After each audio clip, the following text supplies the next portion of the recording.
संबंध किससे है, का संबंध किससे, चाहे आपसे इसी को पूछ सकते हैं जीएसटी के बारे में बताइए, चाहे इसी पर कर सकते हैं अप्रत्यक्ष वितरण प्रणाली। 101वें संविधान संशोधन अधिनियम से पूछा जाए, चाहे जीएसटी का जाए, चाहे अप्रत्यक्ष कर। अच्छा, जीएसटी किसे कहते हैं?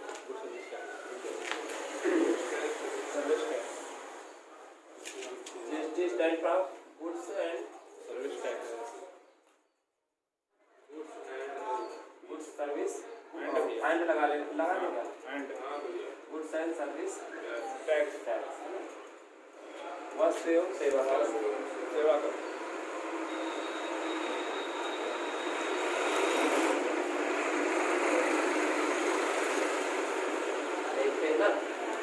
सभी लोग जानते हैं, इसके बारे में पढ़ चुके होंगे ना। तो मिला के इसके पहले जीएसटी कब से लागू हुआ है? जीएसटी 2017 में आया। लागू कब से हुआ? तो आप 1 जुलाई 2017 से पूरे भारत में लागू किया गया जीएसटी। इसके पहले भिन्न भिन्न प्रकार के अप्रत्यक्ष कर चलते थे। अप्रत्यक्ष कर मैंने क्या बताया था? अप्रत्यक्ष कर वो कर होते हैं जो कर किसी दूसरे के ऊपर आरोपित किया जा सके, है ना। जैसे आपके ऊपर बिक्री कर लगा, कंपनी के ऊपर लगा, मान लीजिए बिक्री कर, तो कंपनी ने क्या किया? बेच दिया किसी लाला सेठ जैसे दुकान में, और लाला सेठ ने क्या कर दिया? 10 वाली चीज उसने कर दी कितने की? 12 रुपए। तो जो खरीदने आया उसके ऊपर पड़ा ना, तो ये टैक्स अप्रत्यक्ष कर। और प्रत्यक्ष कर वो कर जो ऊपर आरोपित न किया जा सके, जैसे बताया था इनकम टैक्स। इतनी चीज कल आप पढ़ चुके है ना। अब हमको बताना है गुड्स सर्विस टैक्स क्या होता है। कोई बता सकता है इसके बारे में? फ्रांस में सबसे पहले आता है, ठीक है क्या? देखो जीएसटी है क्या? अनेक प्रकार के, आप सबसे पहले बताएं, अनेक प्रकार के अप्रत्यक्ष करों को समाप्त करके एक कर बनाना क्या है? जीएसटी। इसके तहत एक कर मैंने बताया था, एक देश एक कर।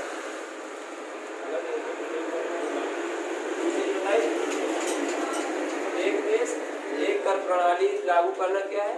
जीएसटी लागू करना। अभी दिखाएंगे ना, परेशान हो बनेंगे जरूर, देखना कैसे। अब जीएसटी तुमसे पहले पूछा जाए तो किस संविधान संशोधन द्वारा 101 वाला है ना। जीएसटी कितने प्रकार के होते हैं? जीएसटी कितने प्रकार के होते हैं? देखो आप ऐसे बताएंगे, जीएसटी का केंद्र एवं राज्य या राज्यों के मध्य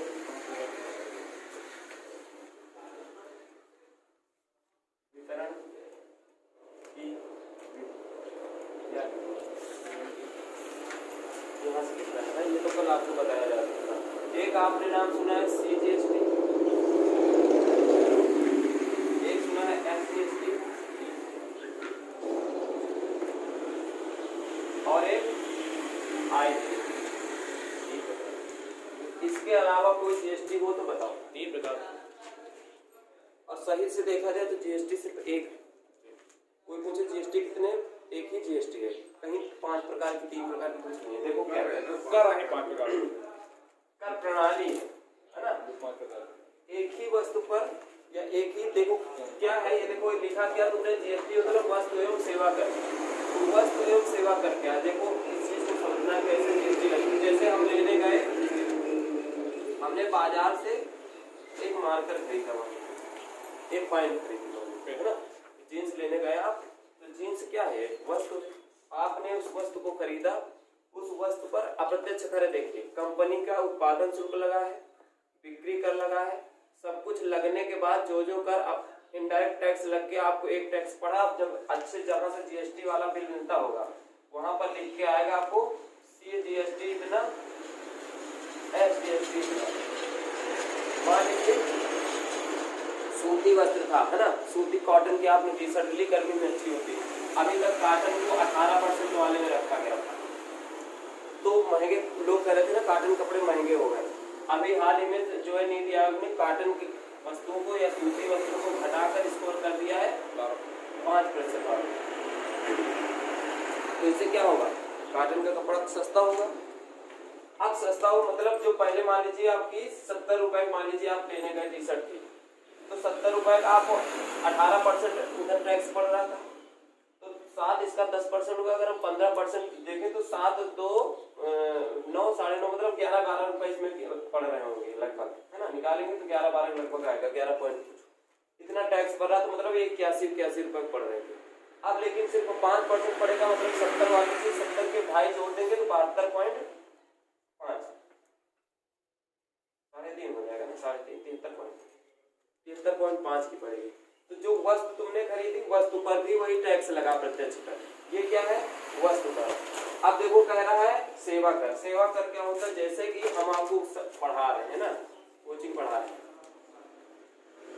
और आपने कोचिंग में हमको फीस दिया, तो हमने आपको कुछ दिया तो नहीं यहाँ से खरीद के, वहां से तो आप पॉइंट खरीद के लाए, लेकिन यहाँ से क्या लेके गए, हमसे सर्विस लेके गए। और इस सर्विस पर सेंट्रल गवर्नमेंट ने कह दिया कि अब कोचिंग संस्थानों पे 18% जीएसटी लगेगी। तो मान लीजिए मैंने जैसे 400 रुपए कम फीस रखी, अब 400 रुपए का 18% आप जोड़ेंगे तो 4 इसका 1 पर 18 जो 72 रुपए आपको जो है 72 रुपए हमें टैक्स देना पड़ेगा। अब 400 देते हैं तो हम क्या करेंगे, कह देंगे भैया अगले महीने से 472 रुपए की फीस पड़ेगी। क्या हमने फीस दिया है, बच्चों पे मैंने जोड़ दिया, आगे जोड़। ये क्या है, ये आपका सेवा कर। ये वस्तु कर है, जो आपने वस्तु सामान खरीदी, वस्तु पर अप्रत्यक्ष कर तुमने दिया थे, वस्तु कर है। जो सेवा पर दिया, अब सेवा क्या है, जैसे ये सेवा समझ लीजिए, इसके जगह में चले गए आप किसी होटल में चले गए ना रहने के लिए, और बेहतरीन होटल था, वहाँ पर आपको उसने रहने की व्यवस्था दी, सब कुछ खरीद के कुछ भी नहीं लाया, लेकिन वहाँ पर तुमको सर्विस मिली, वो भी सेवा कर। तो वस्तुएं, सभी वस्तुएं और सभी सर्विसेज को मिला के इधर बनाया गया जीएसटी। 3 प्रकार से इनको जीएसटी में रखा गया है, CGST, SGST and IGST. C means होता है सेंट्रल जीएसटी, एस से होगा स्टेट जीएसटी, और आई से क्या होगा, इंटीग्रेटेड। अभी बता रहे हैं कि चीज इतना अच्छा चीज को भी समझ नहीं आया। जैसे आपने मान लीजिए कंपनी कर लगा आपके ऊपर, आपने कंपनी खोली, तो आपकी कंपनी पे ऊपर लगने वाला कर जो जाएगा वो किसको जाएगा, केंद्र को जाएगा। ये किसकी सीधा सीधा इनकम होगी, केंद्र को। कर वही है, कर वही, उसी कर को क्या कह दिया जाएगा, सीजीएसटी। लेकिन आपने जैसे मनोरंजन के लिए आप गए सिनेमा, और सिनेमा पे जो आपके ऊपर टिकट लगा तो ये मनोरंजन कर हुआ, फिर वही कर है, वही जीएसटी लगा, लेकिन ये किसको जाएगा, स्टेट को जाएगा। ये क्या कहलाएगी वहां पर, एसजीएसटी कहलाएगी। आईजीएसटी मान लीजिए हमारी कोचिंग संस्थान है, और एक किसी कोचिंग संस्थान की हमारे उत्तर प्रदेश में शाखाएं हैं, फिर हम बिहार में है, मान लीजिए बिहार में हो गई, और उधर बिहार के बगल में एमपी में चले जाइए, एमपी में हो गई। तो 3 राज्यों में टैक्स हो रहा है। अभी तक क्या था, मैंने बताया था, देखो एसजीएसटी स्टेट पर लगने वाला, ये जाएगा राज्य को। लेकिन अब गौर से देखो, 18% जीएसटी मान लीजिए शिक्षा कर उसने लगाया, हम यूपी से भी ले रहे हैं, हम बिहार में भी हमारी शाखाएं हैं, हम एमपी में भी ले रहे हैं। तो ये अब तीनों राज्यों को और सेंट्रल में कंफ्यूजन होगा, भैया ये तुम बाहर के ऊपर किसको दिया जाए। इसके लिए एक जीएसटी का लाएगा, इंटीग्रेटेड जीएसटी। इसके तहत यहाँ से जो कर जाएगा वो आईजीएसटी कहलाएगा। तो ऐसी शाखाएं जहाँ पर ऐसा कोचिंग संस्थान या ऐसे होटल या ऐसा हॉस्पिटल जिसकी सेवाएं देश भर में व्याप्त हो, वहाँ पर आपको आईजीएसटी तो लिख लीजिए, इसके बारे में इतना लिख लीजिए, फिर आगे लिखा। आप हेडिंग डाल चुके होंगे, कर वितरण की नवीन प्रणाली। इसके तहत देखिए 101वें संविधान संशोधन अधिनियम 2016 के तहत जो बच्चे लिख चुके हैं वो थोड़ा वेट कर लें। 101वें संविधान संशोधन अधिनियम 2016 के तहत केंद्र एवं राज्य, केंद्र एवं राज्य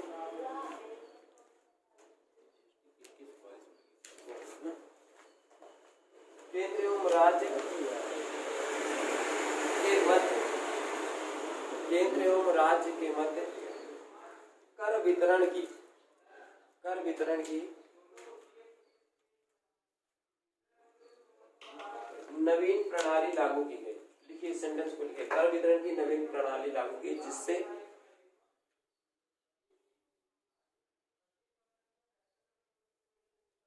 अनेक अप्रत्यक्ष करों को समाप्त करके, जिससे अनेक अप्रत्यक्ष करों को समाप्त करके, जिससे अनेक अप्रत्यक्ष करों को समाप्त करके, जिससे अनेक अप्रत्यक्ष करों को समाप्त करके एक देश एक कर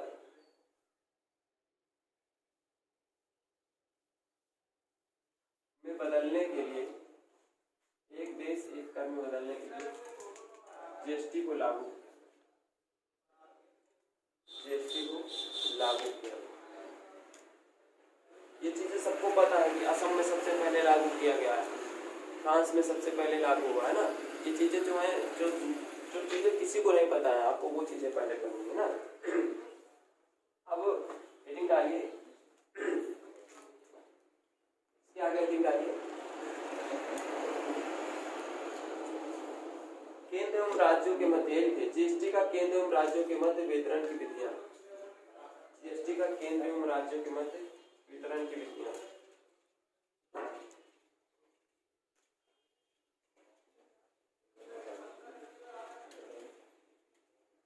तीन प्रकार की प्रणाली बनाई गई, सीजीएसटी, एसजीएसटी, आई का इंटीग्रेटेड डेवलपमेंट, इंटरनेशनल क्या था, बहुत इंटरनेशनल वाले में सही करना।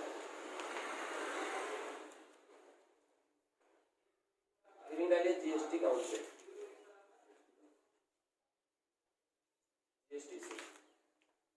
जीएसटी काउंसिल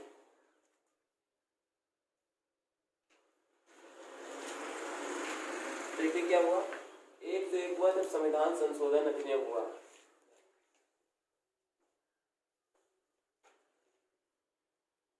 एक से एक में संविधान संशोधन अधिनियम 2016 में ये प्रावधान किया गया कि आर्टिकल 279A, ये चीज तुमको नहीं पता होगी, अनुच्छेद 279A के तहत एक जीएसटी काउंसिल का गठन किया जाएगा। अब तुमसे पूछ लिया जाए वर्तमान क्वेश्चन, देखो आप एसआई का पेपर देने जा रहे हैं, आपसे पूछ लिया जाए वर्तमान जीएसटी काउंसिल के अध्यक्ष कौन है, नहीं मिलेगा। कल मैंने मैसेज में आपको बताया, चीजें आपको सर्च करने पर मिलेंगी।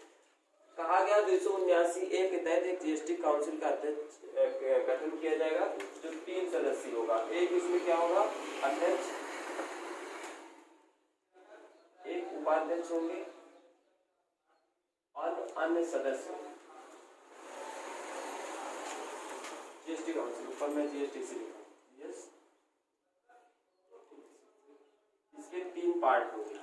इस आर्टिकल के तहत या किस संविधान संशोधन, अध्यक्ष कौन होगा, जो भारत का वित्त मंत्री होगा, भारत का वित्त मंत्री जो होगा वही इसका अध्यक्ष होगा। तो भारत का वित्त मंत्री कौन है, निर्मला सीतारमण। अध्यक्ष कौन होगा, वित्त मंत्रालय के, लिखते जाओ उसको, वित्त मंत्रालय के राजस्व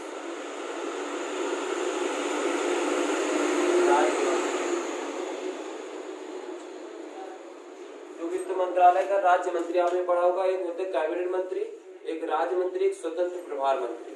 तो जो राज्य मंत्री वित्त मंत्रालय के होंगे वो इसके उपाध्यक्ष बनाए जाएंगे। सदस्य कौन होंगे, सदस्य लिखे, समस्त राज्यों के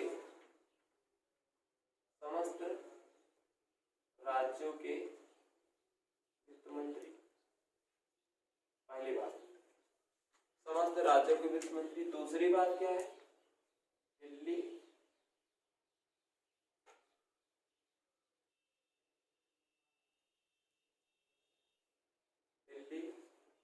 पुडुचेरी, जम्मू एंड कश्मीर, जम्मू एंड कश्मीर केंद्र शासित प्रदेशों के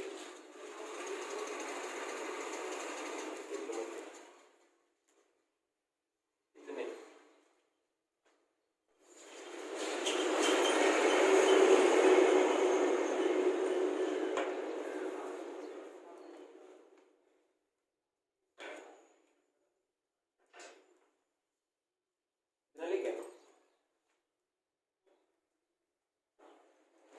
तो आपने इसके तहत क्या पढ़ा, जीएसटी काउंसिल के गठन होगा, एक संयुक्त संविधान संशोधन अधिनियम के तहत किया गया, कब 2016 में। अनुच्छेद एक नया जोड़ा गया इसी संविधान संशोधन का, कौन से 379, ये एक नया पार्ट जोड़ा गया है ना इसी में, जिसके तहत जीएसटीसी का गठन होगा, जिसमें 3 पार्ट होंगे इसके, अध्यक्ष, उपाध्यक्ष और सदस्य। अध्यक्ष में हमेशा भारत का वित्त मंत्री होगा, बाकी उपाध्यक्ष वित्त मंत्रालय के राजस्व राज्य मंत्री। वित्त मंत्रालय कौन सा, केंद्रीय वित्त मंत्रालय, इससे वाला मसला आगे। अब आपसे पूछ लिया जाए जीएसटीसी के कार्य क्या, जीएसटी काउंसिल या जीएसटी परिषद, जीएसटी परिषद कार्य, जीएसटी परिषद के कार्य। सबसे पहले लिखिए पहला कार्य, जीएसटी परिषद, जीएसटी परिषद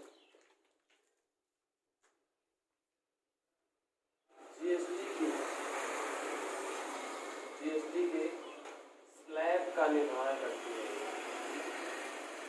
स्लैब का निर्धारण करती है।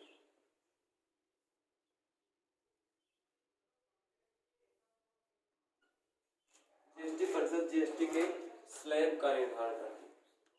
स्लैब क्या होती है समझना है इस चीज को। आपके घर में अलमारी होगी और अलमारी में खांचे होंगे, एक छोटा खांचा कहीं होगा, कहीं बड़ा होगा, कहीं गाँव ऐसे ऐसे कोई डिजाइन करवाए होगी, है ना, ऐसे। इस स्लैब में क्या रखना है, नीचे वाले रैक में हमको जूते रखने हैं, ये नया रैक उसके लिए, उसके ऊपर कपड़े रखने हैं, वो वाला उसका रैक अलग है। यहाँ पर हमको बुक्स रखनी है, इसकी रैक अलग है। यहाँ पर हमको अन्य सजावट सामान रखने वो अलग, ऊपर कोई भगवान की फोटो रखनी है वो अलग। तो हर स्लैब मीन्स होता है कि जीएसटी परिषद स्लैब का निर्धारण करती है। दूसरा लिखिए,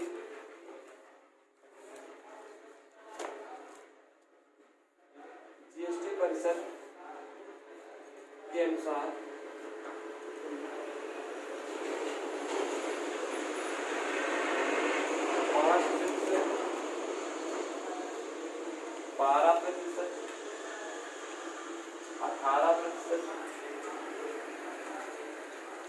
तथा 28%, 5%,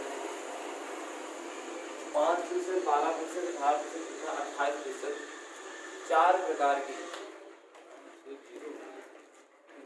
5%, 12, 18, 28 है ना, 4 प्रकार की स्लैब बनाई गई है। इसका पहले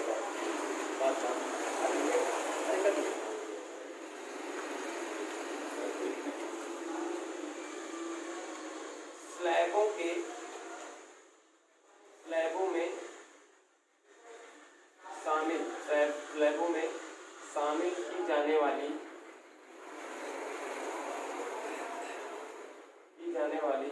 वस्तुओं, जीएसटी परिषद स्लैबों में शामिल की जाने वाली वस्तुओं का निर्धारण करती है। स्लैबों में शामिल की जाने वाली वस्तुओं का निर्धारण करती है। जैसे एक मिनट समझिए, जैसे 5% की स्लैब है, जीएसटी ने क्या कहा 5% की एक स्लैब है, इसमें उसने क्या रख दिया खाद्य वस्तुएं। अब खाद्य वस्तुओं का मतलब जैसे आपका आटा चावल इनमें टैक्स तो पड़ता है, तो खाद्य वस्तुएं ये, और जो कच्चे खाद्य वस्तुएं होती हैं जैसे आपका दूध हो गया या ये सब्जियां हो गई, ये सब 0% वाले मतलब इन पर जीएसटी नहीं पड़ती। तो खाद्य वस्तुएं एवं सूती वस्तुएं, अभी सूती वस्तु इसमें शामिल कर दिया गया। पहले रहेगा सूती वस्तु। आगे पत्तों को एक उदाहरण और दे, जैसे शिक्षा है, मैंने कहा 18% है शिक्षा पर,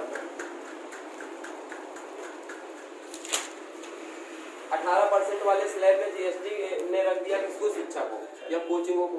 उसको समझ में आ रहा है कि 18% अगर लगा कि टीचर लोग कहने लगे भैया बहुत महंगा पड़ रहा है ऐसे लोगों को, तो वो इसका निर्धारण करेंगे अच्छा चलो 18% नहीं 12% में शिक्षा को शामिल, अब 12% टैक्स पड़ेगा। लेकिन उसको लग रहा है कि नहीं हमारे कर में कमी आ रही है, तो इसको उठा के 28% में भी रख सकते हैं। अब 28% जो है आप देख लीजिए सबसे अच्छी जीएसटी, सबसे इससे ज्यादा जीएसटी पड़नी है। 28% में कौन सी चीजें रखी जाएंगी, वो लग्जरियस चीजें होती हैं, या जिनको बोलेंगे तो आरामदायक। जैसे आप कार लेने जा रहे हैं और एक आप नॉर्मल कार लेने जा रहे हैं जो आम फैमिली वाली है ना, जैसे वैगनआर या स्विफ्ट डिजायर टाइप वाली, जिसमें आपको 18% जीएसटी देना है। लेकिन आप कार लेने जा रहे हैं BMW, मतलब लग्जरियस सामान आप ले रहे हैं, एसी लेने जा रहे हैं, गद्दा लेने जा रहे हैं कौन सा जो फुल डनलप का गद्दा, मतलब नीचे सिर्फ लकड़ी इतनी से लगी पूरा गद्दा है। ऐसी लग्जरियस चीजें, शराब पीने जा रहे हैं ना, मान लीजिए शराब 5 रुपए बोतल की, बहुत महंगी शराब है जिसकी कीमत क्या है 5 रुपए बोतल है ना, और तो आपको ऐसे महंगे ब्रांडों पर 28% जीएसटी भरनी पड़ेगी। तो अब आपकी चीज समझ में आई होगी। एक चीज और लिख लो, जीएसटी परिषद, जीएसटी परिषद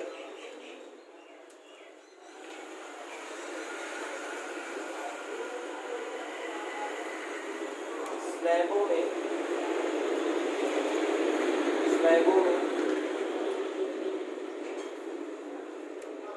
परिवर्तन कर सकती है,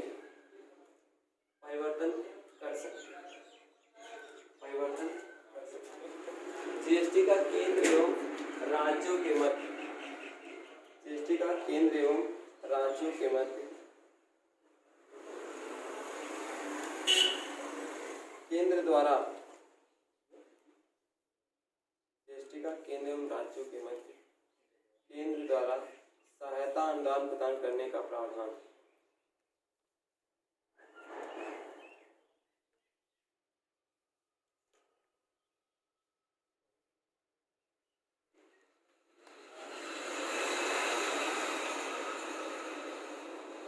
चाहे वो जीएसटी के थ्रू दे दे, हमें जीएसटी के थ्रू डाल दें, क्योंकि जीएसटी, अच्छा कुछ लोग कहते होंगे कि जैसे कि अब आप जीएसटी के तहत 3-4 चीजें भी नहीं शामिल की गई ना। जीएसटी के तहत अगर आपसे पूछा जाए, जैसे देख तो पेट्रोल डीजल है, पेट्रोल डीजल तथा इधर आबकारी विभाग पूरा है ना। आबकारी विभाग का मतलब शराब भांग चरस, मतलब जितनी मादक पदार्थ हैं लग्जरियस चीजें है ना, सब बाहर की गई। अब पेट्रोल आप सोच लीजिए कि कितने रुपए बिक रहा है, अभी बिहार में हमको सुनने मिला था 100 में बिका था। अच्छा हम अपने यहाँ का बिल जो है 89-90 रुपए घुमाने, 89 पॉइंट कुछ 90 घुमाने रहते हैं। वर्तमान में सेंट्रल गवर्नमेंट को 35 रुपए से लेकर अगर मैक्सिमम इस दाम बढ़े तब भी 35 रुपए में क्रूड ऑयल होगा, इसे समझा रहे हैं क्रूड ऑयल है ना। और क्रूड ऑयल में होता क्या, कच्चा तेल है ना। हमारे यहाँ टेक्नोलॉजी है, साफ करते हैं रिफाइन कर लेते हैं, और 35 रुपए वाली चीज अधिकतम खर्चा वर्चा लग के बनता जाके मान लीजिए टैक्स वैक्स लग के 42 रुपए, 42 रुपए में तेल बिकना चाहिए था। अगर इसको जीएसटी में शामिल कर लिया जाए तो ये 42 से 45 रुपए में बिकेगा, लेकिन क्योंकि हमारे यहाँ सब कुछ प्रकृति ने दिया, लेकिन क्रूड ऑयल में हाथ खींच दिया है ना। अगर क्रूड ऑयल होता है तो हम लोग अच्छे होते। और भी अब 45 रुपए वाली चीज में खूब लगाया जाता। मान लीजिएगा अच्छा हम इसको 45 में जोड़ के सीधा सीधा आपके लिए जैसे 4.5 मतलब 40 हम मान लेते हैं ना, तो चाहे आपको समझाने में अच्छा लगेगा। मान लीजिए इसके दाम 40 रुपए केंद्र सरकार में पड़ते जीएसटी बाद। अब जीएसटी में सेंट्रल गवर्नमेंट कहती है कि भैया 80% हमको टैक्स चाहिए पेट्रोल में, तो 40 का 8 चौक 32 रुपए मतलब जोड़ दिया उसने, कितने हो गया 72 रुपया। और राज्य सरकार कह दे अगर हम अपने यहाँ बेचेंगे तो हम भी जो है 60% लेंगे पेट्रोल में, तो 4 से 24 मतलब 24 रुपया राज्य सरकार को तो हो गया, तो 40 72 ये हो गया था पूरा, और 4 2 6 7 2 9 96 यही हो रहा है लगभग समथिंग। अगर जीएसटी इनको ला दिया जाए तो 40-45 रुपये पेट्रोल बिकेगा, लेकिन नहीं बिक रहा है, उसका कारण ये है ना। अब आबकारी विभाग के तहत कहा जाता है कि हाल फिलहाल जब कोरोना लगा था, कोरोना में अर्थव्यवस्था टूटी थी, तो जो पीने वाले लोग थे उनको कहा गया है कि अर्थव्यवस्था के जो है ना गेनर उनको कहा गया, अर्थव्यवस्था को उद्धारक उनको नाम दिया गया है ना।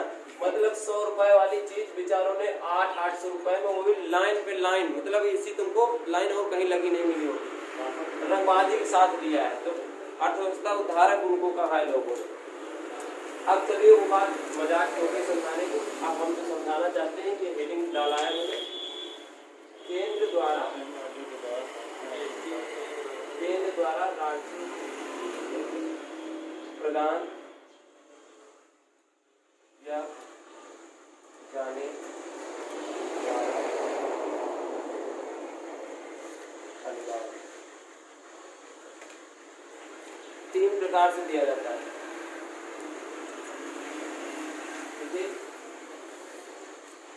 आगे केंद्र इम्पोर्टेंट है, केंद्र द्वारा राज्यों को प्रदान किया जाने वाला अनुदान।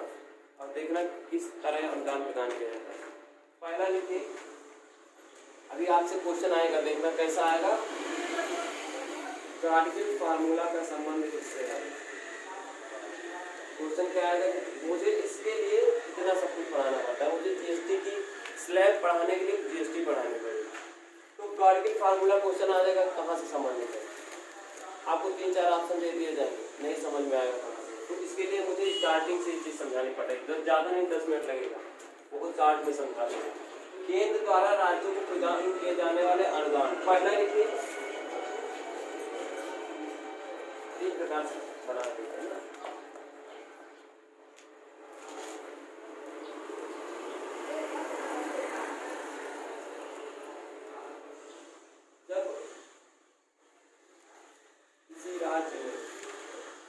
जब किसी राज्य में प्राकृतिक आपदा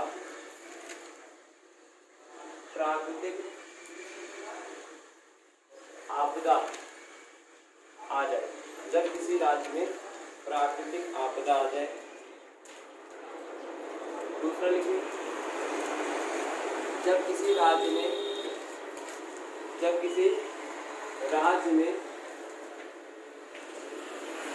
जनजातीय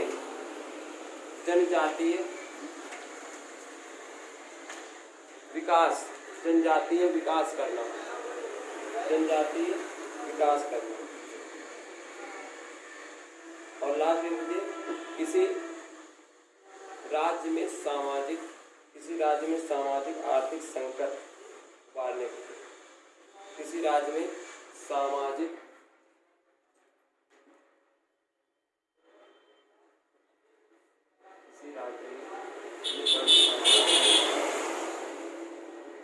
आर्थिक संकट उबारना। यहाँ मैंने कहा जनजाति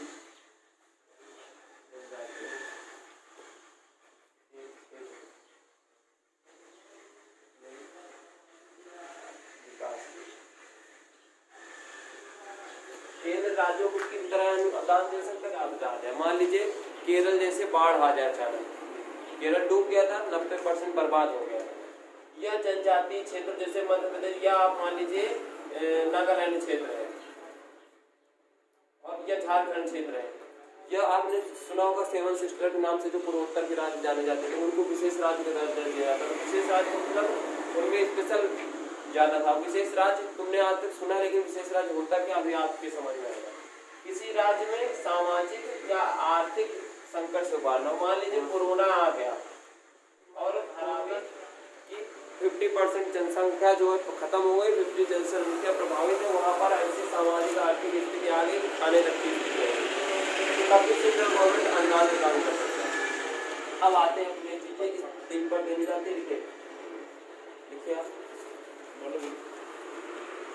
राज्यों में अनुदान प्रदान करने के लिए, राज्यों में अनुदान प्रदान करने के लिए, राज्यों में अनुदान प्रदान करने को समझाने के लिए, सिर्फ राज्यों में अनुदान प्रदान करने को समझाने के लिए कारगिल फार्मूला, ये आपको कहीं मिलेगा नहीं मिलता, कारगिल फार्मूला,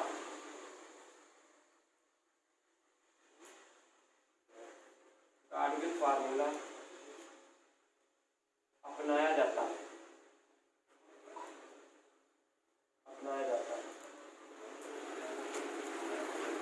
कारगिल फार्मूला क्या है अब समझिए। किसी राज्य को विशेष दर्जा कारगिल फार्मूला के तहत दिया जाता है तो विशेष राज्य कहलाने लगता है। लेकिन विशेष राज्य होता क्या है, देखिए एक तरफ आपको समझना क्या है, राज्य ऋण लिखना और फिर समझना है अनुदान।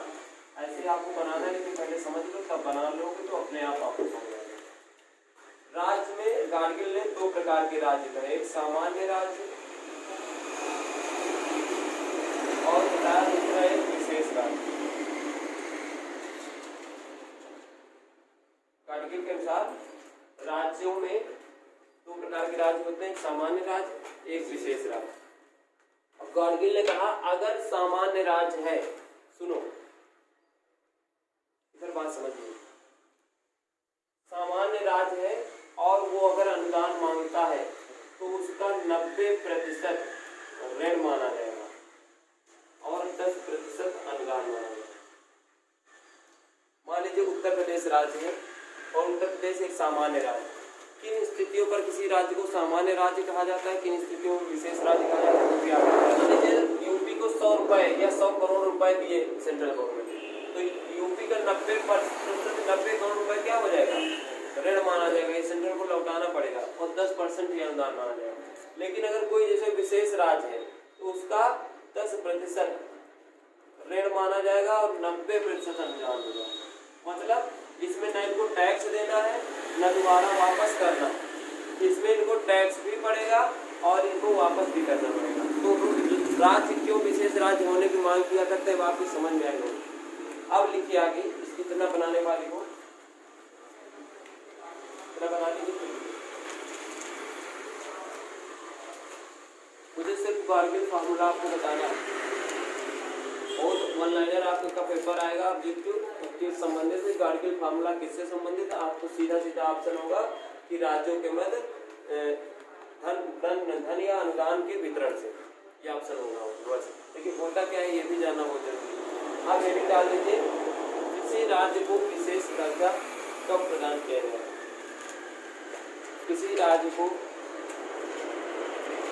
विशेष दर्जा, किसी राज्य को विशेष दर्जा कब प्रदान किया जाए, किसी राज्य को विशेष दर्जा, राज्य को विशेष दर्जा कब प्रदान किया जाए। इसकी क्या शर्तें होती है ना, ये शर्तें आप पहला लिखो शर्त, राज्य का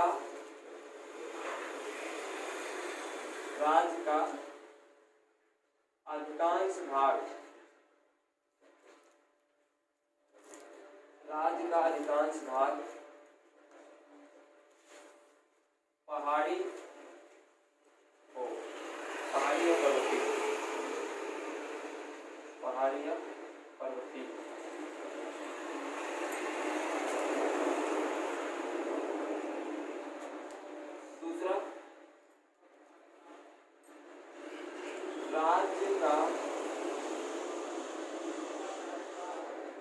राज्य की सीमा अंतर्राष्ट्रीय, राज्य की सीमा अंतर्राष्ट्रीय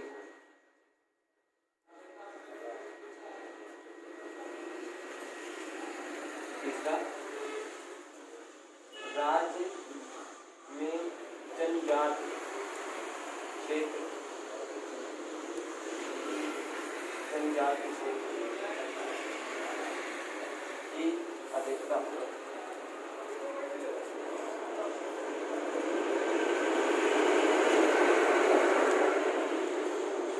एक और लीजिए, राज्य में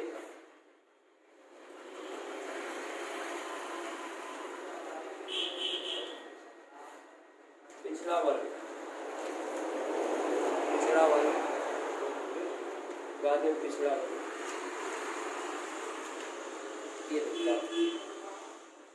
ये अधिकता। अब जैसे सुनिए, राज्य का अधिकांश भाग पहाड़ी हो, कोई राज्य है, उस राज्य का पता लगा 90% बेचारे के पास पहाड़ है, तो वो कहाँ से उसकी इकोनॉमी बढ़ेगी, क्या होगा? उस स्थिति में राज्य उसको क्या कहेगा? विशेष राज्य। विशेष राज्य में उसके डेवलप के लिए वही सिस्टम गॉडगिल फार्मूला, 90% अनुदान देगा, 10% उसको ऋण देगा। राज्य की सीमा अंतर्राष्ट्रीय है ना। अब जैसे कहा जाए बिहार राज्य कहे, हमको भाई बिहार राज्य लगातार मांग कर रहा है, तो शासन बाबू कहे जाते हैं नीतीश कुमार। बिहार राज्य कह रहा है विशेष राज्य का दर्जा दिया जाए, क्योंकि हमारे यहाँ पहाड़ी भी क्षेत्र है, लेकिन नॉर्मल से पहाड़ी क्षेत्र है। सेंट्रल का कहता है आपके पास पहाड़ी क्षेत्र, लेकिन इतना बड़ा पहाड़ी क्षेत्र नहीं है कि आपकी इकोनॉमी प्रभावित हो। फिर कहता अच्छा ठीक, पहला पॉइंट नहीं हुआ। दूसरा बताओ, राज्य की सीमा हमारे अंतर्राष्ट्रीय जुड़ती करें, किससे जुड़ती करें? नेपाल से जुड़ती।